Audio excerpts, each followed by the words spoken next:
Hello and welcome to Exoconscious Live. I'm Dr. Rebecca Hardcastle-Wright, and today my guest is Peter Champoux, and we're going to be talking on a very timely discussion of Iraq and Iran and a concept that he has called ley lines, earth circles, ley lines that he's developed. And out of this, he comes up with the idea of the earth being a conscious entity, and we are all participating in these energetic lines of the earth.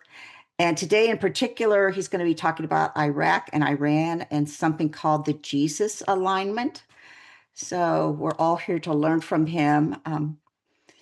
He's a stonemason, formerly a stonemason, and now a spiritual, I guess, spiritual geographer, you call yourself. Yeah, that's what I like these Yeah, days. Yeah. yeah, it's spiritual geography, which is wonderful because it's such a beautiful complement and grounding to this material approach of the drums of war that we're in. Mm.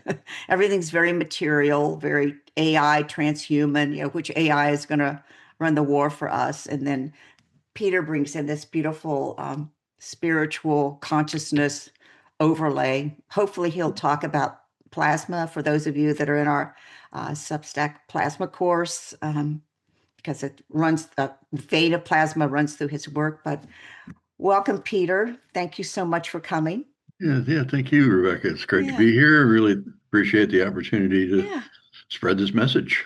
Thank Good you. thing. Yeah. So let's start just giving some introductory information about what exactly are ley lines, earth circles, this concept that you came up with, how Yeah. how the earth is energetically alive with this, and your concept of the trauma, the ley lines, the trauma wounds of the earth. And I have this book here, Ley Lines, Deadly Ley Lines. And then we'll be discussing the Iraq-Iran alignment, what he calls the Jesus alignment of that wound that's very open and seething at this moment with yet another war. And we'll wrap it up with talking about how we as humans can aid and advance the healing of these trauma wounds of Earth that we humans, by and large, have caused, and in a cooperative way with nature and the forces of Earth and the sun, the moon, the plasma clouds that are out there, how we could all, in harmony, bring this Earth to a new state of healing. So thank you, Peter. Please Yeah. Take it away. take it away. Okay. Yeah. Well, thank you once again, Rebecca, and thank you all for listening. Let's see. When I was born, they named me Peter after this pile of rock that came out of the earth. What was our family home. So I was named after St. Peter, and so the rock and Champoux or Champoux means field. So I'm the rock in the field. And when I was a kid, 18, I was wondering, who am I? Like you usually do, and that resulted in looking at my name and rock in the field, and that led me to this place called Stonehenge, and that proceeded to turn into looking at the straight tracks of Alfred Watkins and the work of John Michel and all those early kind of modern geomancers, if you were. If you will, the geo meaning earth and mancy meaning magic. So earth magic is one of the names coined for people like myself. I prefer spiritual geography because it's more inclusive, and it has more than just these ancient sites. Everybody's been exposed to probably ancient aliens and all that fascination with what's past. Well, I'm a futurist. I look in the other direction towards how are we going to manage living on this planet? How do we get beyond that reset point where we blow each other up and start all over again, like Atlantis or whatever previous Lemurian, whatever previous civilization might have inhabited Earth that we find in the record of geology. I mean, metal objects are coming out of coal seams and such. That's the forbidden forbidden archaeology that Michael Cremo talks about. And so my own particular version of this is called ley lines and earth rings, and ley lines actually only exist in England. It's ley comes from the term Conley or Finlay, or the suffix of ley at the end of a lot of English names associated those families as lay keepers, yeah, as people that took care of these ley lines. So so that's kind of England's feather in the cap, but I call them LEI lines, like the flower lay that honors Pele, because many of these ley lines that I found have volcanic vents along them. That's Pele energy. Uh, in researching this, I'm a dowser, and you can dowse energy lays, but what I was looking for was cultural and natural features that would suggest an alignment across the land. And one of the first ones that popped up was the city alignment along the East Coast down through Boston and DC. It goes to Mexico City and it goes across the pond over to England and Ireland. It's kind of like a proverbial line in the sand where you find a lot of wars transpiring along them. So, over the years, I was, yeah, there's a lot of wars on these lines that I'm finding, and so that's where the deadly ley lines came out of.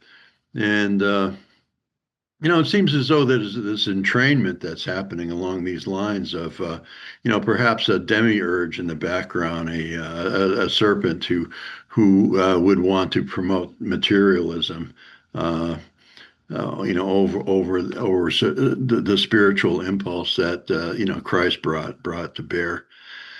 So those are the ley lines, and they crisscross the planet, and uh, in doing this work, I was also, I came out of working as a stonemason. I found that angles within the rock reflected the drainage pattern of the area I was working in, and that had a certain sacred geometry to that, and that just kind of like boom, boom, expanded, kept expanding outward until my first book called Gaia Matrix, I wrote about the center point, Shelburne Falls, Massachusetts, of the North American tectonic plate, which had this ring around it. There's this ring of the plate. It's circular.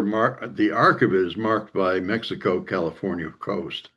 And if you reference that arc, the center is over in Massachusetts.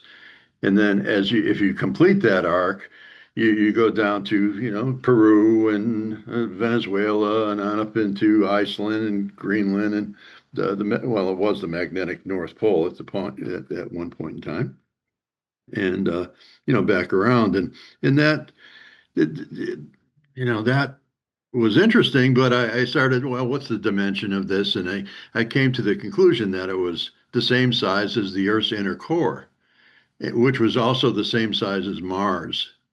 So there's this. It said to me that there's this visceral communication. Mars just kind of said hello today.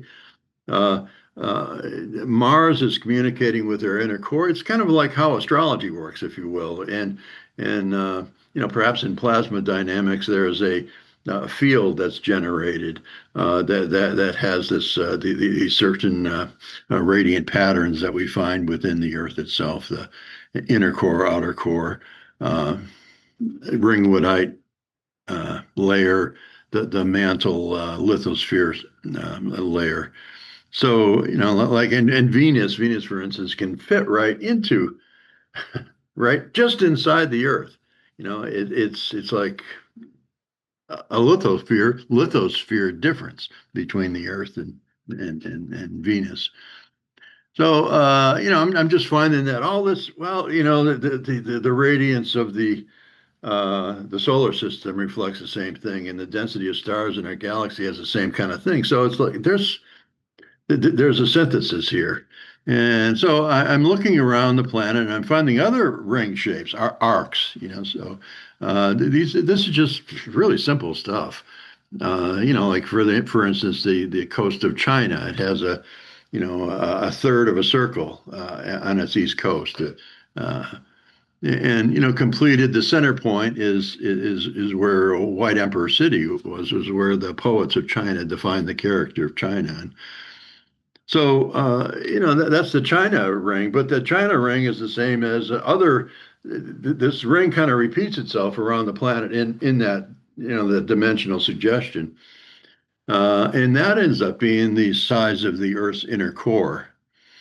So it appears as though that there perhaps is this plasma uh, interface between the Earth core and the lithosphere, which generates the charge that creates our electromagnetic field and everything else. So I look at these rings and strings, they call them Earth rings and ley lines as being like foundational for a world of the future, a world where borders are interpenetrating. I mean, with these earth rings, everything is relational.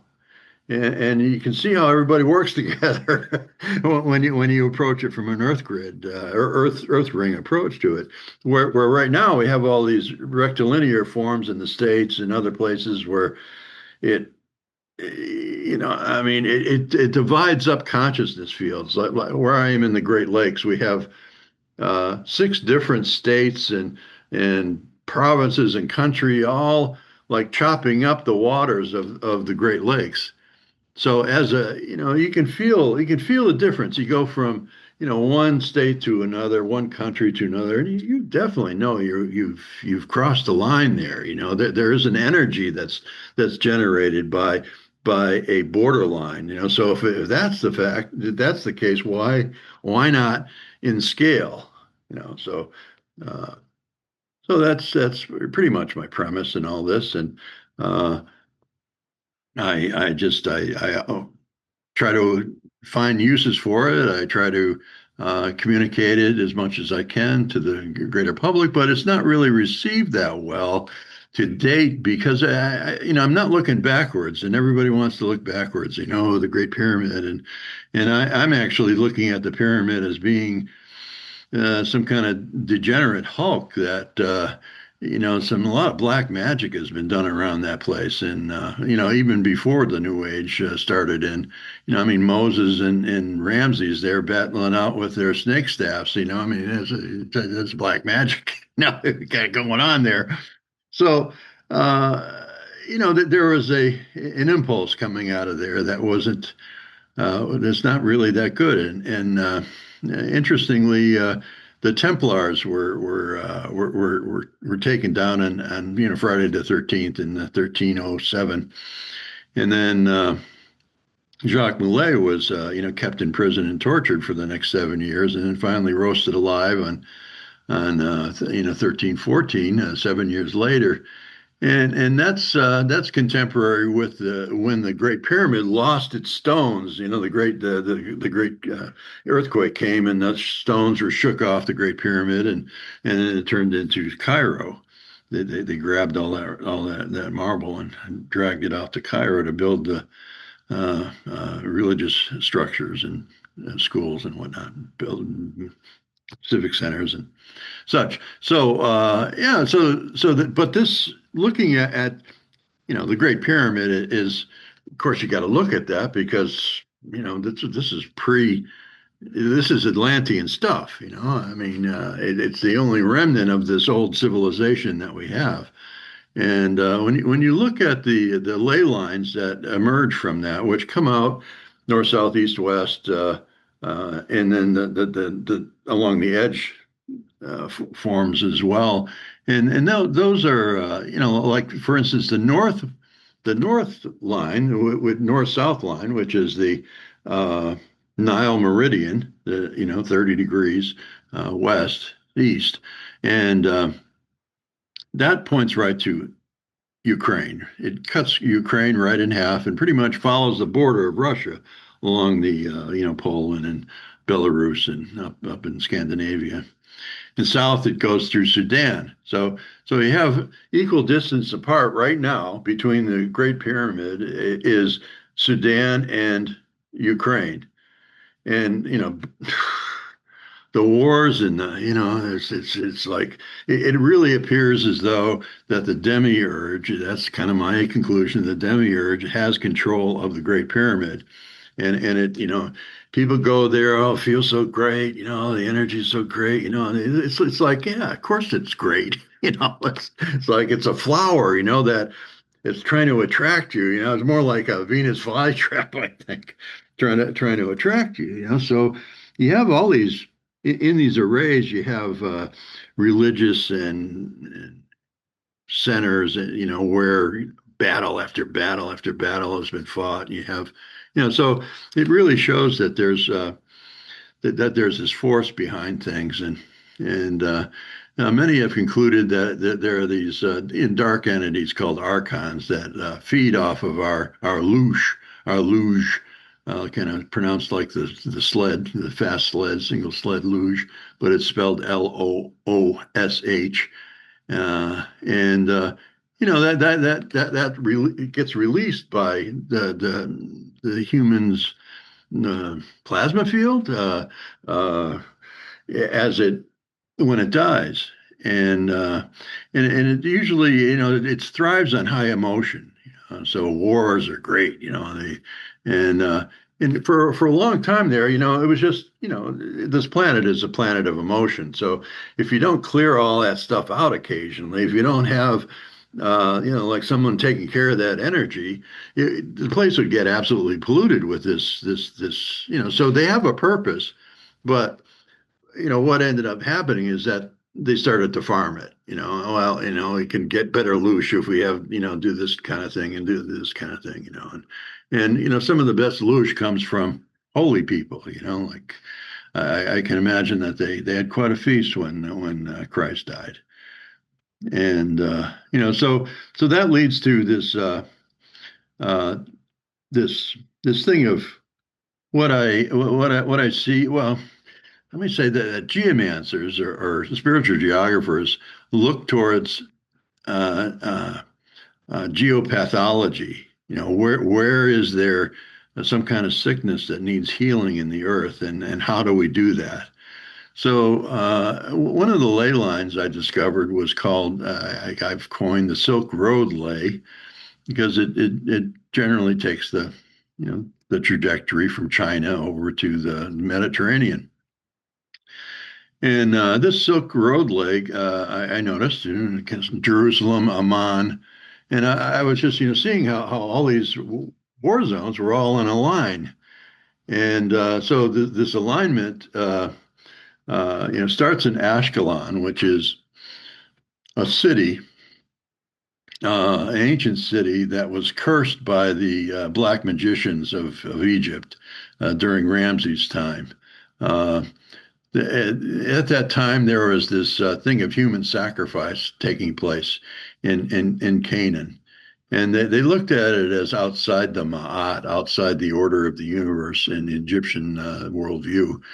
And they couldn't do anything about it because Ashkelon was a fortified city with uh, a lot of water inside of it, springs inside of it. So they couldn't really breach so they resorted to a curse, and I found out about this curse in a book about the Temple Mount, where the first mention of the land of Canaan, which is Israel and Gaza and everything, is in the Stela of Aswan, where it describes this curse that was written on clay bowls and then broken so that it could never be undone.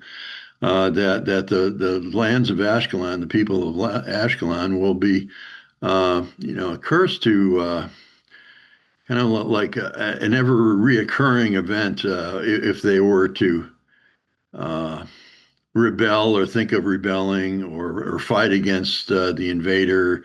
And I can't remember the exact wording of it, nor do I want to repeat it. But there it is. It instilled this frequency, this vibration that started there in Ashkelon, and then it spread. As the Moses and the folk came in from into Jerusalem, and Isaac and Abraham and and Muhammad. I mean, everybody is doing this thing in Jerusalem. well, okay, well, those are 2 points. Where else does it go? And I said, well, Amman, Jordan is right on the line, and then it goes right through Baghdad, and it's like, whoa, when I did this was right when the first, those first Bush wars were starting. I came across this one ley line, and then it continues out, and I've been talking about it ever since. But it goes out through Kabul, Afghanistan, and uh, Islamabad, and it hits these 2 points on either end of the Himalaya Mountains. There are these two endpoints, like the end of a necklace, that are contested by for the border with China and Pakistan and Bangladesh, and everybody's like fighting over the water essentially that comes off of those peaks. So and eventually it heads over, through the killing fields of China over into Hong Kong, the opium fields of Hong Kong, and contemporarily, well, let's do a bombing run on Fordo. That was the fearless leaders. One of fearless leaders' actions was to try to take out their nuclear mountain there, the buried nuclear facility in Fordo. And that ended up being right on that same line. Tehran isn't on that line, but that nuclear facility is. So it's like, ugh.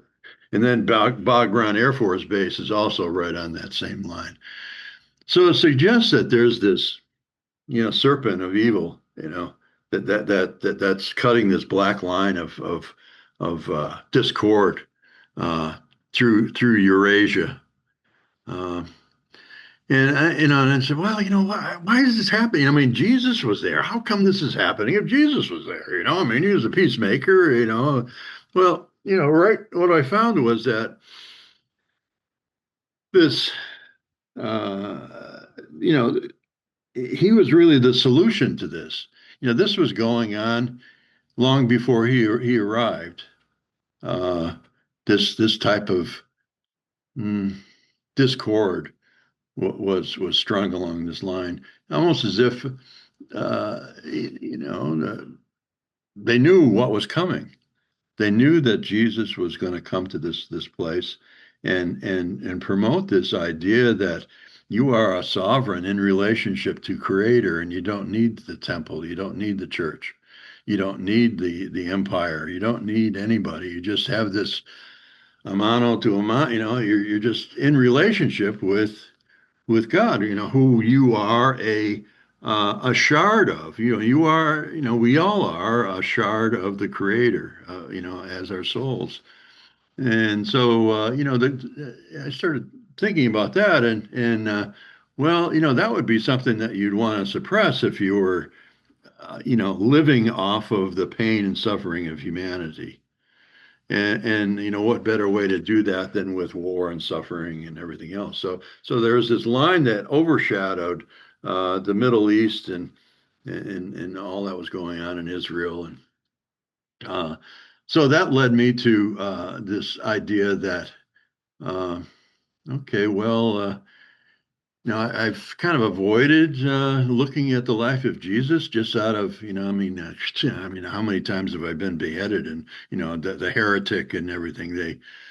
The church doesn't want to hear this stuff, and it's like because they lose their power, they lose their coins, and the money changers. I mean, Jesus knocked over all these tables and lost. He lost all this money, and the church didn't get their, or the temple didn't get their kickback, and it's like so it's like that's why he was crucified, and it wasn't because he was preaching messianic ideas. It was like he messed with the money.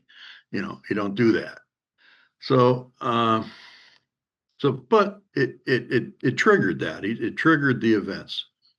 It's like, why there? Why didn't Jesus show up out at the Black Hills, some of the most sacred places in the planet, out in the Black Hills of South Dakota? It's like, come on. Why didn't he show up in China? No, he showed up at this one spot right on this deadly ley line, and he died on this deadly ley line.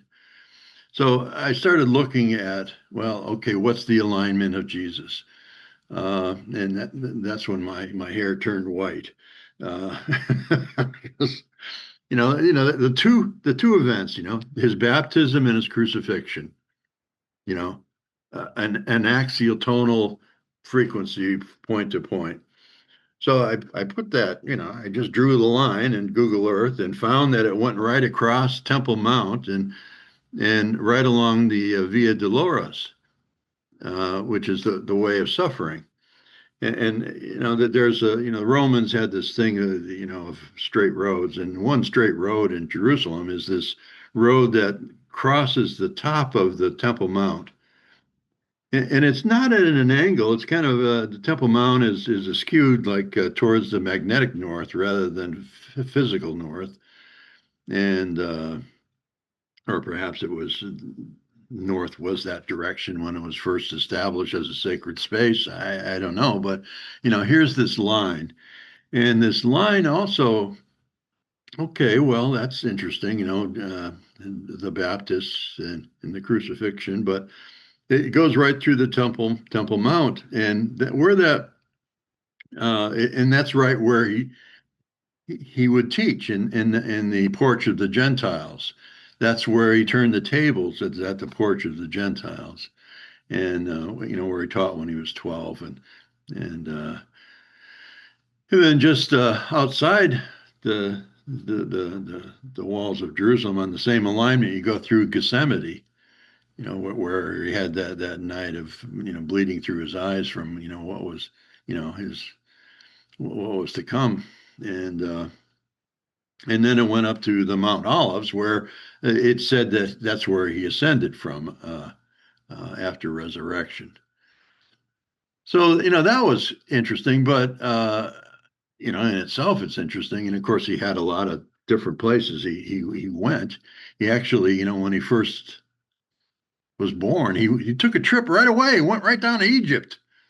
You know, you know, why did he do that? I mean, this is kind of my head. How I just why did he do that? How come? And so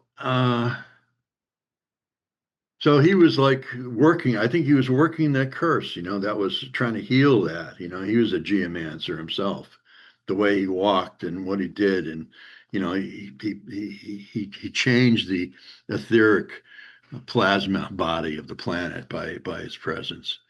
Uh, so any good ley line doesn't stop right there. If there is indeed a ley line and an alignment of any significance, which apparently, the guy had a purpose in mind there, extends out. So I just extended the line out as far as I could go to find, what's interesting out here. And I came to this mountain called Mount Kailash, which is the holy mountain honored by 5 different faiths in the Himalayas. Buddhists, crawl around it on their hands and knees, and it's supposedly it's the abode of Shiva. Interesting that when someone dies in Jerusalem, they sit Shiva. That's spelled the same way. And he had Shiva has a similar ethic to Christ. And here are these 2 points, Jerusalem and Kailash, which both are honored by multiple religions. The only 2 places on the planet that are, essentially. I mean, there are, some shrines around, that have Buddhism and Hinduism and stuff, but, all this, this focus that's on Jerusalem is undeniable. So that's interesting. So what's in between? You look at ley lines and you look for beats like either a phi ratio or a 1 to 2 ratio or something of that nature that would suggest, like playing a guitar. So halfway between the two is this place called. Well, let's see if I can. uh, don't have that piece of paper with me right present. The name of it, but it's the place where Zoroaster received the revelation from Ahura Mazda, is right on that same ley line, and right, with the Magi, the Zoroastrian Magi, bringing that frequency from the east to the west to Jerusalem. That was that current that spiritual consciousness was carried along this pathway. And also on that same pathway, we find Ezekiel. Ezekiel had his visions when he was in Babylon, which is a little south of Baghdad, and he had this vision of spinning wheels and wings and eyeballs, and he saw this field of bones that came alive, and so it's looked at as Ezekiel was speaking to the coming of the emergence of Christ in the future. So you know there we have this. That's essentially the Jesus alignment, but it gets complicated from here. And here's this graphic that I generated that solicited your inquiry to have me come on your show. And here you see the Christ alignment. Here's Christ over here in Jerusalem, and here's Shiva over here in Mount Kailash. You'll see, the Jerusalem over here and Kailash over here. They're both on the 31st parallel. So the 30s, the 31st, that's kind of the heart chakra of the planet. That's where all the rivers come into. Like our blood system comes to our heart. The waters of the earth come to the 30th parallel. Nile River, Yangtze River, Tigris, Euphrates, Colorado, Mississippi, all come to this this heart chakra. So uh, it's it's kind of, if you will, Shiva and both Jerusalem and Mount Kailash are on the 31st parallel. So these aquamarine turquoise rings here, those are of a dimension that are the outer core of the Earth. In these following pictures, you'll see other places where that same, in this case, the North America, these are all my drawings. So these white lines that you see are all the same dimension as the Earth's inner core. So it appears as though that there's this kind of visceral kind of plasma interchange between inner core and surface. And so this bubbling membrane that is our planet is our etheric. It's our etheric body, if you will, that holds the Earth together. So I call this bubbling membrane the Champoux effect. You know, making fun of my name. But so this is North America, and you got here we got a moon ring around Mississippi River, and biome ring here around the center of the North American tectonic plate, and here's that plate dynamic coming around this way. But there's other rings also. I found that there's 13 rings in total that array around the Earth. Um, this is, Africa, Asia, with the radiance of both Jerusalem coming off of that in the violet, but the Great Pyramid is here at this X point, and it has the same radiance. It has this, which is the length of the Nile River. The Nile River is, kind of speaks to that. So, but the Nile River is the diameter of the moon. So I wrote about that in my book, Moon Rivers. Uh, so, this is pretty wild conversation going on here. Here's the Moscow Earth ring. You can see how it interplanes with the blue ring of high culture cities here, and then the ring of Italy, Scandinavia here, which Moscow is part of. But you have this dividing line of the Great Pyramid coming into the Nile Meridian I spoke of earlier, coming up through uh, Ukraine, and that's what Putin's after. He's kind of like an agent of the Great Pyramid, if you will, working to try to move things around there. And this is an actual image centered on the Great Pyramid. Uh, the white line equaling the outer core of the planet. Here we have Uluru, the center. This is the Earth rings that radiate out uh, from that center. Again, more white lines. Indian Ocean and various oceanic rings you can see. Uh, Here's Asia. I mentioned China. Here's the China ring here, going around and around. A similar ring up here, the same size as in Manchuria.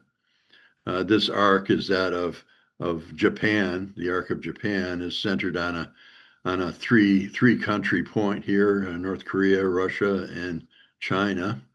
And and that encompasses the Yellow Sea, and so it is these dynamics. Down here is Bali, uh, on one of these arcs somewhere, and that the Indonesia. You can visualize the arc of Indonesia.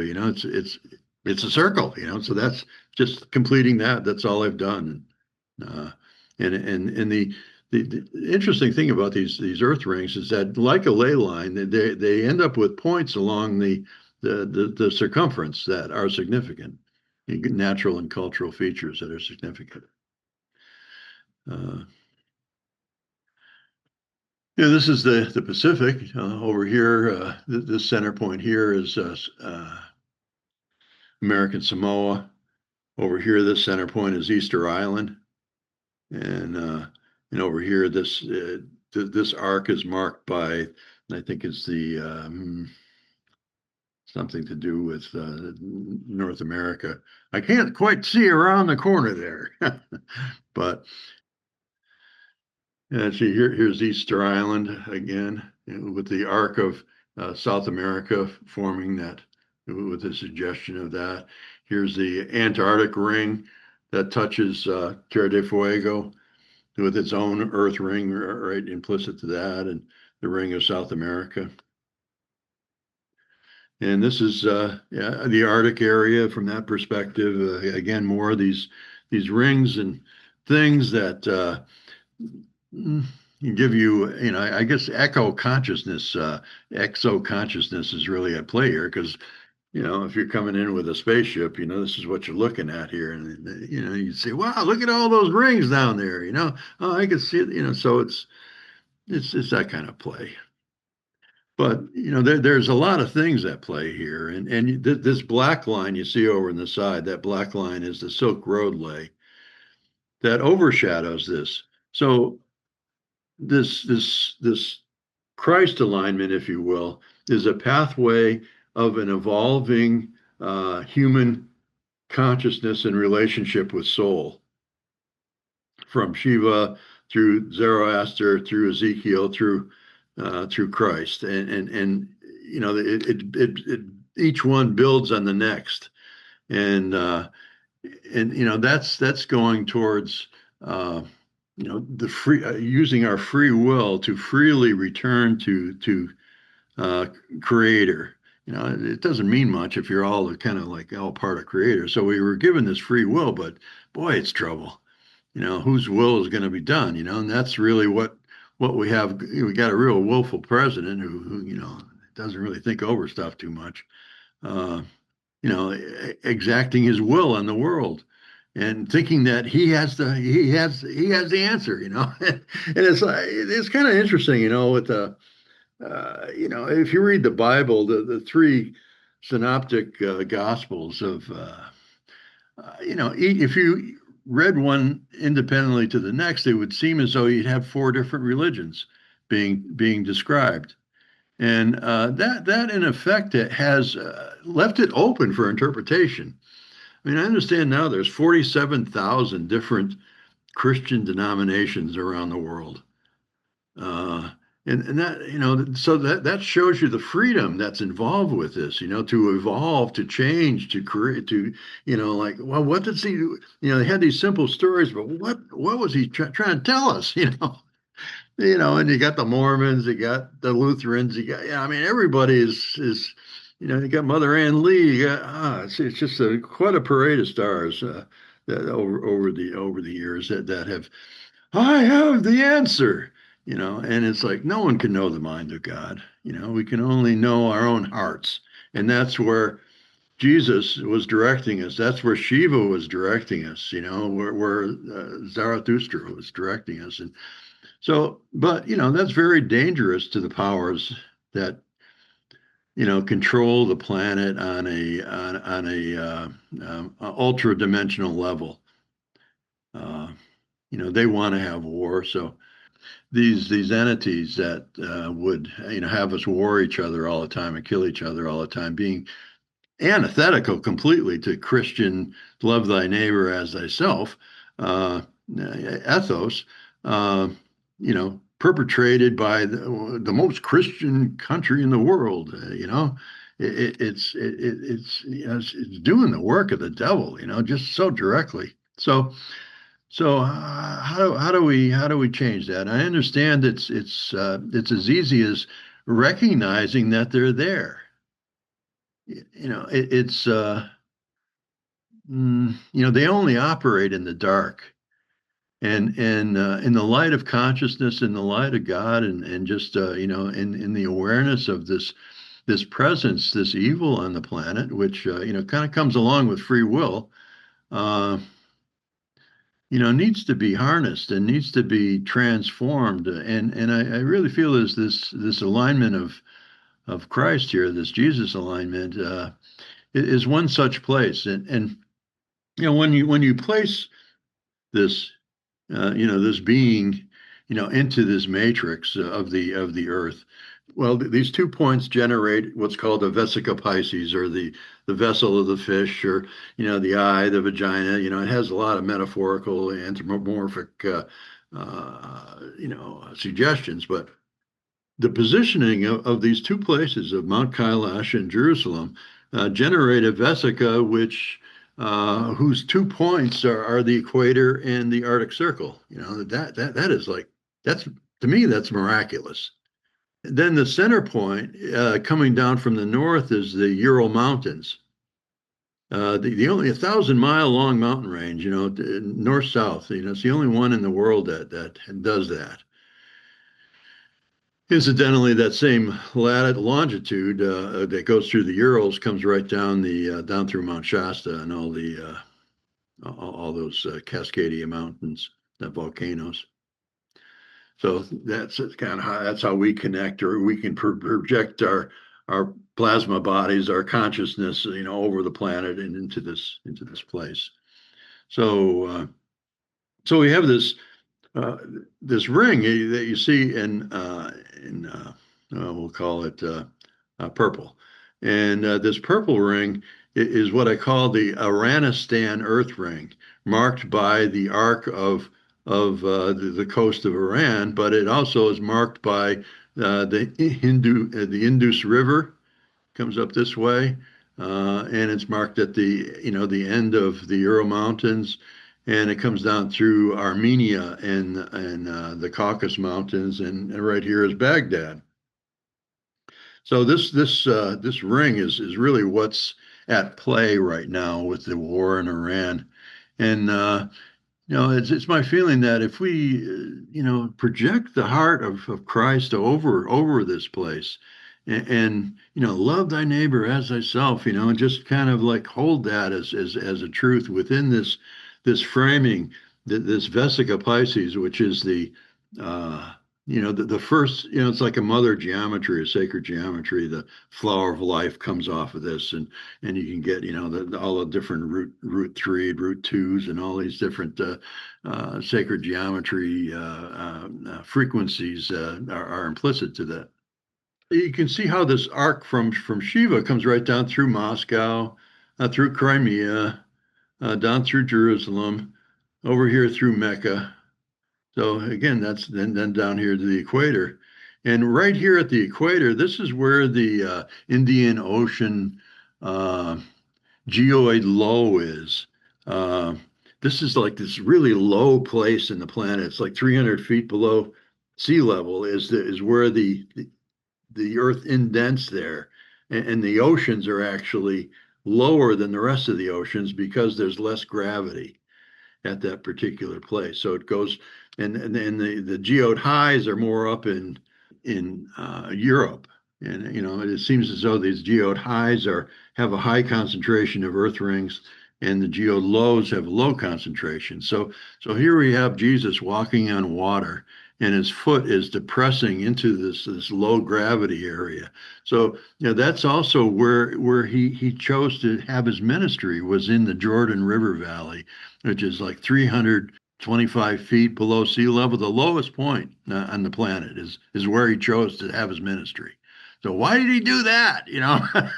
It's like, oh, so, and then Shiva is at the highest point, Mount Everest and all that business up in the Himalayas. And, so you have this high and low conversation. You have, the high mountains of the northern Urals and the low, at its foot.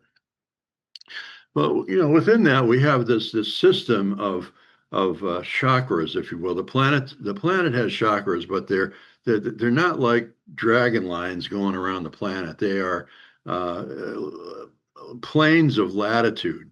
So the 40th parallel, 40, 44 in that bandwidth, you find all the empires and big civilizations, because it's a Goldilocks zone, where you can grow extra food to finance armies to go out and do the will of the emperor.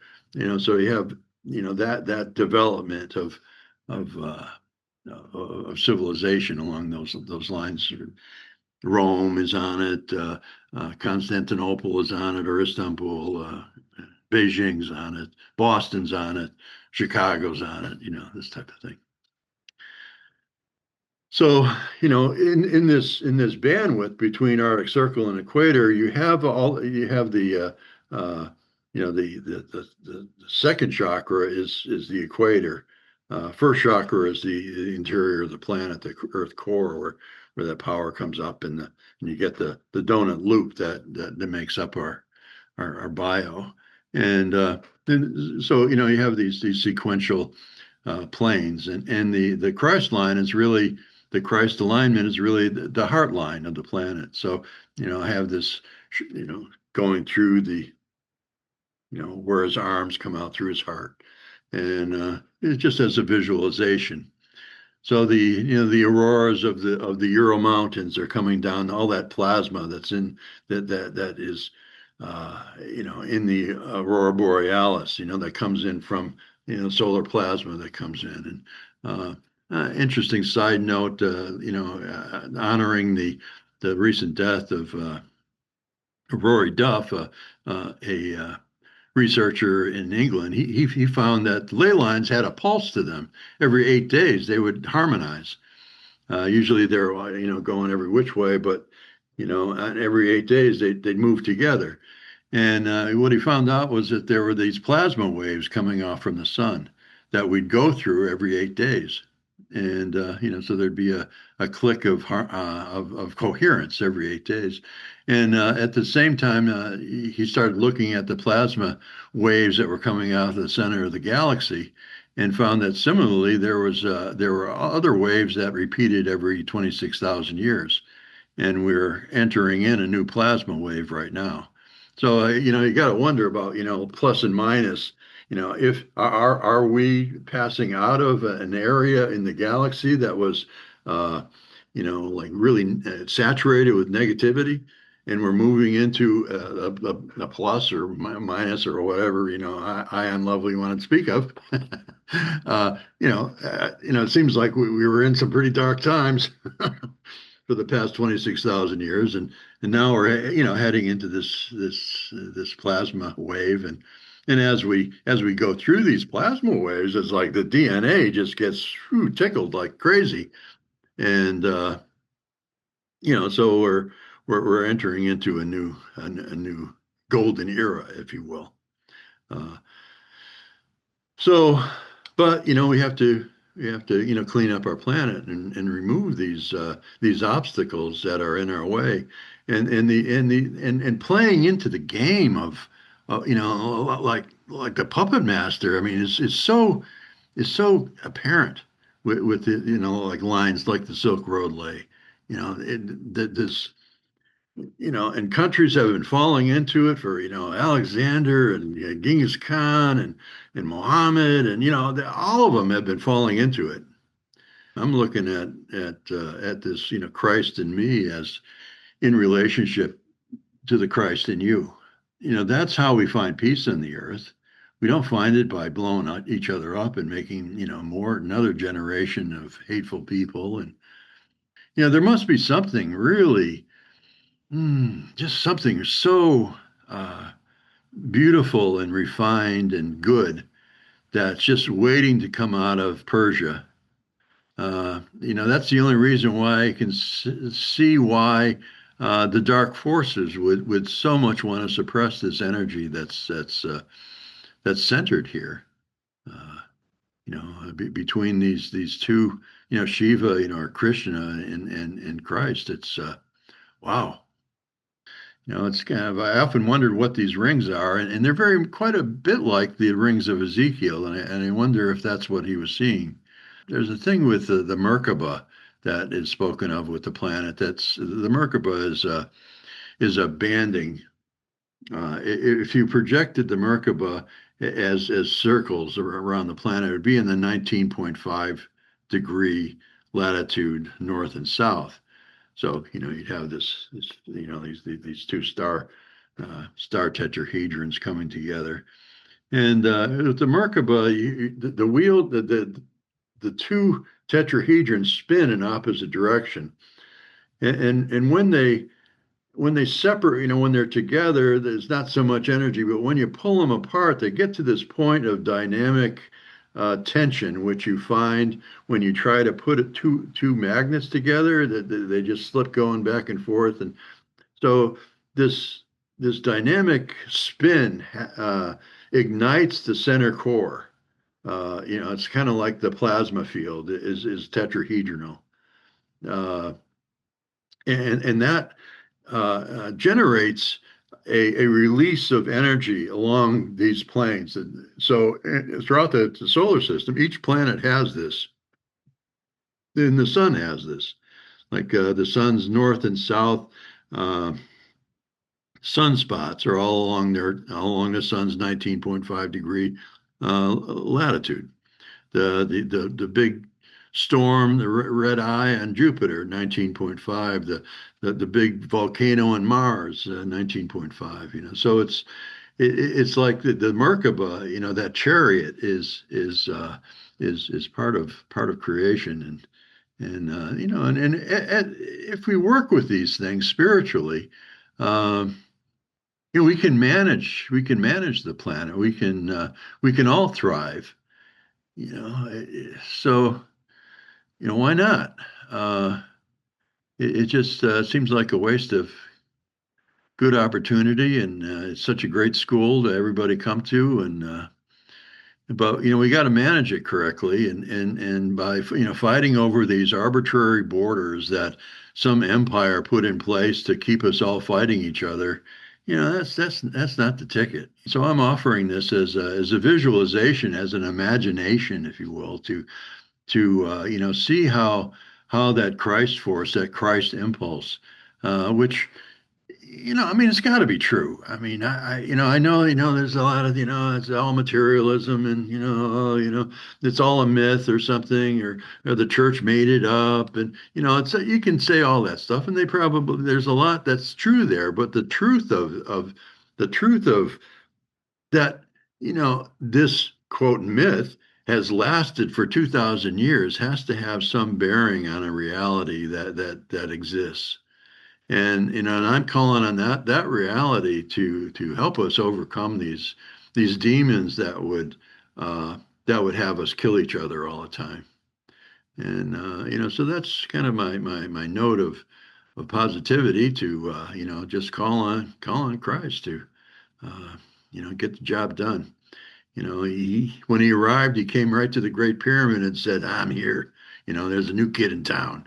And they were after him ever since. It's like, he was not that well liked. Here in this graphic, it says, "Think holy water" down in the lower corner, right corner. It's a geometric that shows where the pyramid uh, nest right into the molecule of water. So the Great Pyramid, it's become a model of dominion. Top-down economics, top-down governance, top-down religion, top-down. It's like no, no, no, no. This was a geometry of water that was placed on the planet to oscillate and communicate with the biosphere, the watery biosphere, at the center of the dry land of the earth. Its antipode is right at the center of the Pacific Ocean. Couldn't be farther from water anywhere, as much as this is from land. And so yeah, there's this creatrix that's part of water, and imagining it and thinking of it as water, as holy. Uh, that's I think the most simplest of act, because we look at the whole planet as holy because it's all water, and these lines are coming off the two hydrogens. Are the same as where the tubes are that come into the Great Pyramid, through the Great Pyramid into the King's Chamber. To me, oh, that's proof, this is about water, so it's bonding, and then you gotta, I think that was really a rainmaker back in the day. But there's the Vesica Pisces again. There, the ichthys, the fish of Christ. That's the symbol of Christ. Because he's blending two worlds. He's bridging the two worlds. Spirit and matter, and above and below. You know, as within, as without. So it's heady stuff, but it's simple at the same time. It's you can see over here how the Himalayas have this arc. Okay, that's the Himalaya Earth ring right there, and all that area of land is really has its qualities of place that you know are good as they are. They don't need to be chopped up. They're. Let me think if I've not covered something that I should have. Can you think of anything, Rebecca? I No, hope that that's was complete. that was wonderful. I was just thinking that the macro and the micro, because this is such a macro presentation. But I just wondered if do you feel like people are born into certain ley lines like Jesus was? That we're born into these ley lines and kind of take the responsibility for the healing of that ley line or the healing of that trauma of our birthplace? Yes is the simple answer. Yeah, yeah. It's you're born to the place that needs you most, Yeah, and and that you need the most too. yeah, yeah. I think there's a lot of truth in that. But I think we're growing in that context.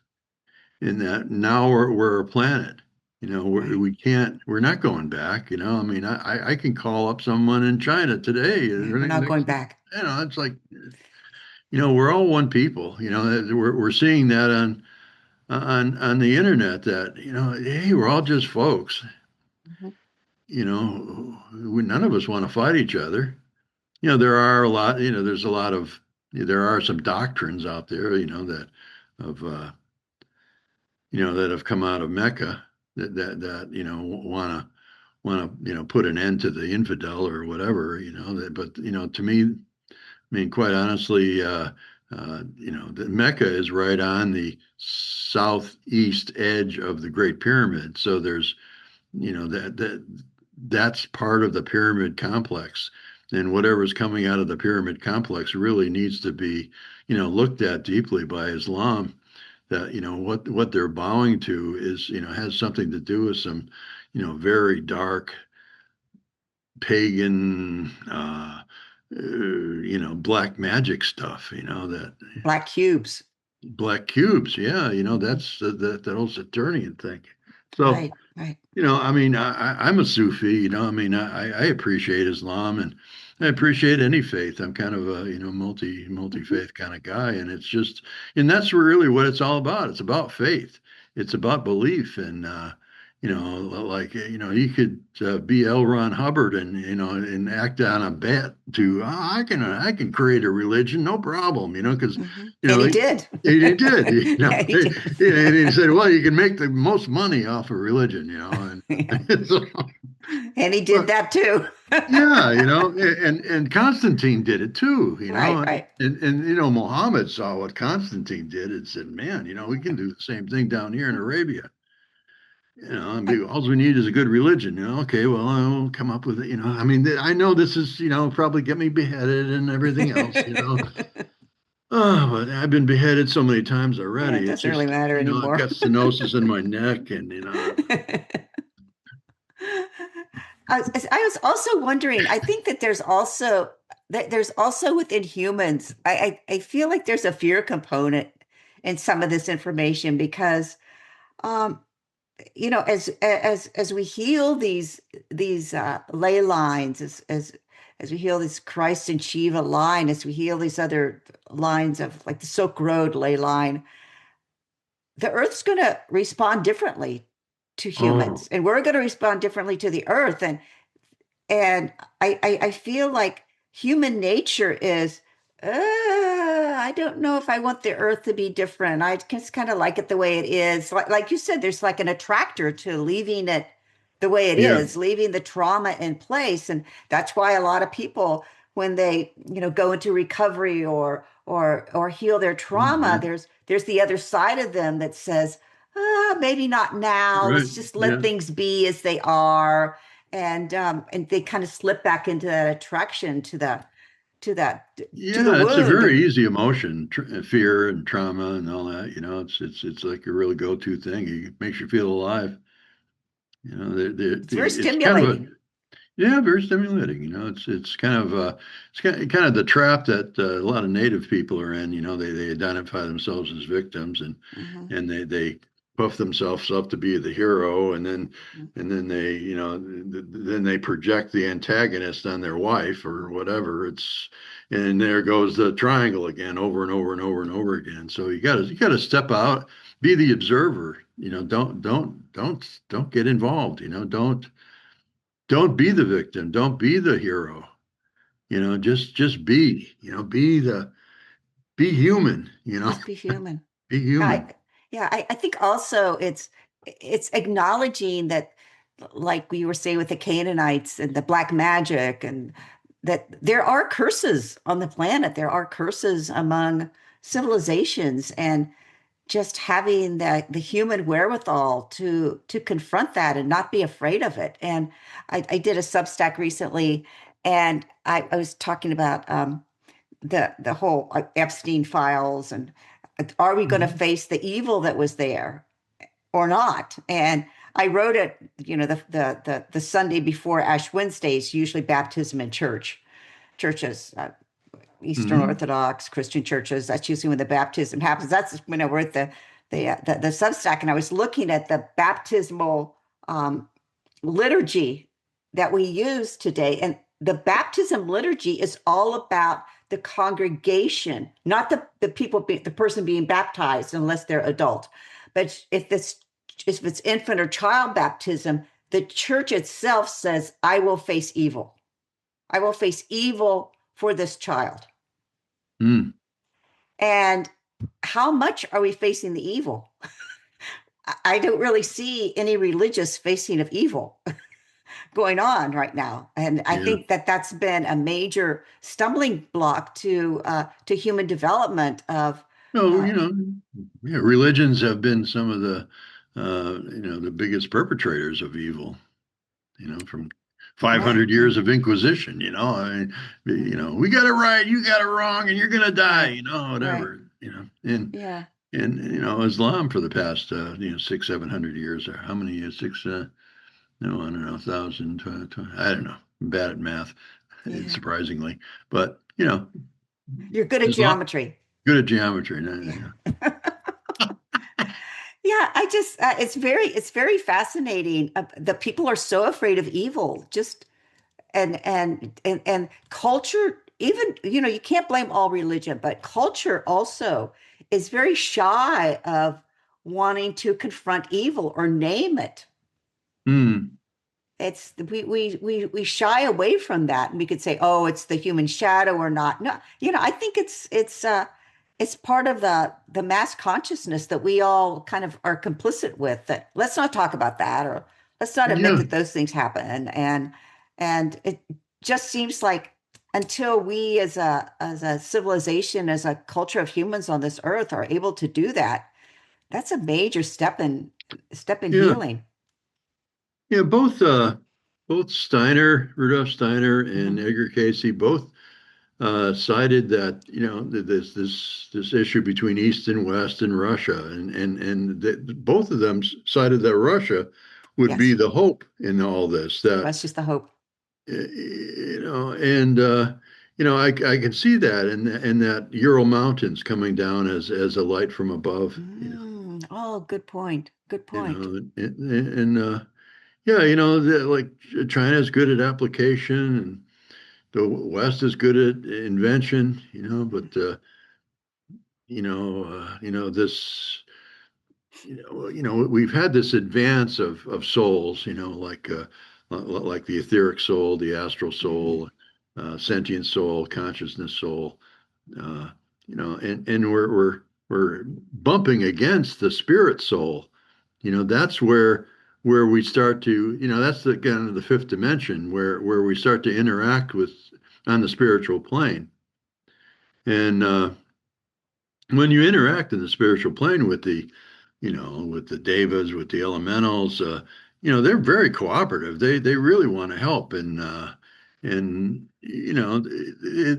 aren't. There's a fear that that's black magic or something, but no, the elementals No, are that's just nature. You're it's right. just nature. It's Yes, just yes. nature. Yeah, it's part of So Earth. Yeah. so we can advance this spiritual science. Dr. Steiner spoke of it extensively. That there's spiritual geography. There's this component that we need to embrace in our life, and not just everything is material. It's like it can't be. Just absolutely can't be all material. Well, it's And not. not with what humanity has come up with. I mean, Right. it's amazing. I went to the Henry Ford Museum a couple of days ago, Oh, yeah. I've been and I was like, there. It's what the, wonderful. the innovation that we've come up with, just, just, That's a marvelous place. the inspiration is spiritual. The Yes. innovation is spiritual. The material part is just, The making it imagination, the happen. innovation. Yeah. So we're so caught up in the science of everything that we let go of the imagination, and imagine after, with imagination you get inspiration, and from there you get connection with God, which is the source of all inspiration. I was wondering something just watching your wonderful, absolutely magnificent presentation. I think a lot about Trump's Golden Dome, Lockheed Martin's space fence, China. China will probably have a Golden Dome. Taiwan has a Golden Dome of defense in the space called the T Dome. Italy has one. They call it the Michelangelo Dome. So we have all these domes, like these umbrellas, like circles in space over top of these, countries that are claiming that they need that for, defense, and that's their choice. But I was wondering, what if what if we could somehow begin to take your knowledge and your work and put it in space such that we could have like a spiritual satellite, a spiritual science from the satellites, that we could begin to see these spiritual configurations on the earth from a space perspective, kind of like Dr. Mitchell talked about the overview effect, that once you get beyond it and you look down, that's what changes. That's what's going to hold Earth together in a different way. And maybe Yes. in space, we could do that. I don't know what it would look like in the future, but I would think that that would be a doorway. And just ask, could we have some satellite time to create spiritual science of Earth rings? Yeah, yeah. I'm trying to get a better model than Google Earth to work with, but you know, Well, I'm sure they're out there. yeah.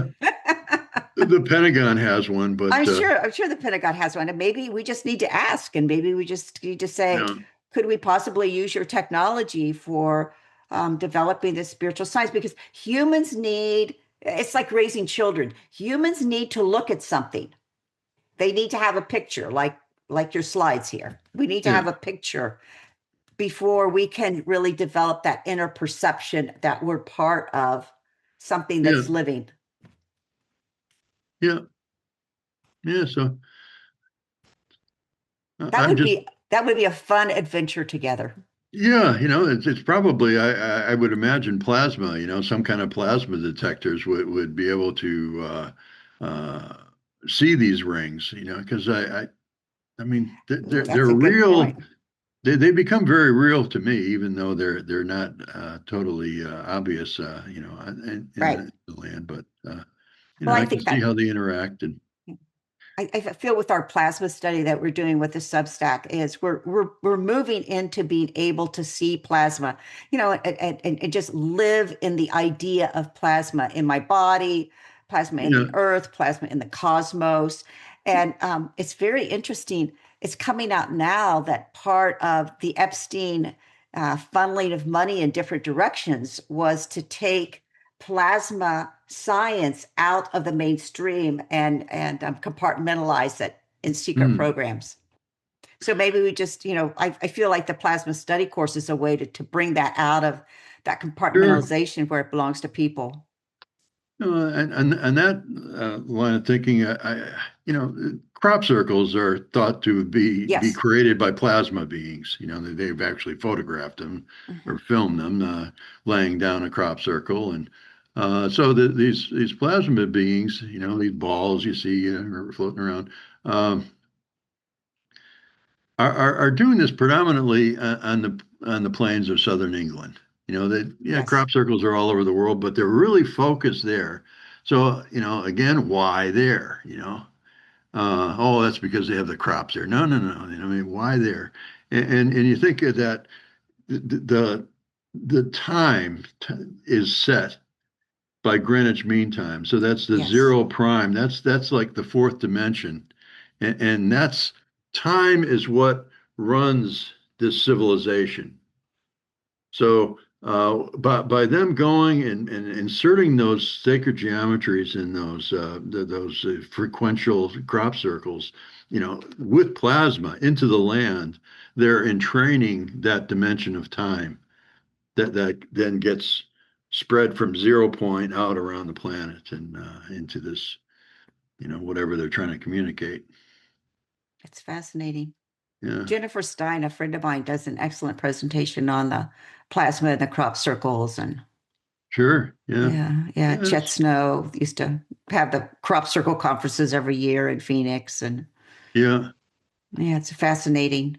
Thank you so much for coming and sharing your brilliance. And I appreciated Gosh, how you wrapped up with, sharing your heart into this whole uh, Jesus alignment across that part. I think I hope I'll ask you for this image, and we can share that with people. And during these times of war, maybe we as a community can hold a heart space around all that.